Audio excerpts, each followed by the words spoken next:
సరే మా ఓడు రాలేడు. వాస్తవంగా నేను చెప్తానయ్యా, నేనైతే జగన్మోహన్ రెడ్డిని అసెంబ్లీకి రమ్మని అయితే నేను చెప్పను. It is not correct.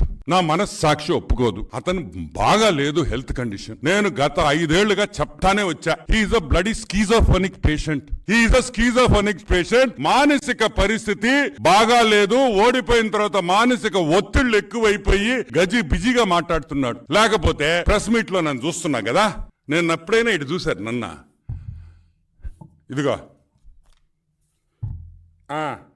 అమ్మమ్మమ్మ అమ్మమ్మమ్మ, that is the problem. నేను ఎందుకు చెప్తున్నానంటే, నేనేం తమాషా చేయటంలో జగన్మోహన్ రెడ్డిని, నేను జగన్మోహన్ రెడ్డిని చూసి నాకు బాధేస్తుంది. నేను ఒకటే రిక్వెస్ట్ చేస్తున్నా చంద్రబాబు నాయుడు గారిని, జగన్మోహన్ రెడ్డి కుటుంబం ఒప్పుకుంటే అతను వెంటనే లండన్ కు పంపించాలి. బెత్లెహేమ్ మెంటల్ హాస్పిటల్లో అతనికి ట్రీట్మెంట్ ఇప్పియాలి. ఖర్చు కూడా మొత్తం ప్రభుత్వం పెట్టాలని కూడా నేను మనవి చేస్తా ఉన్నాను.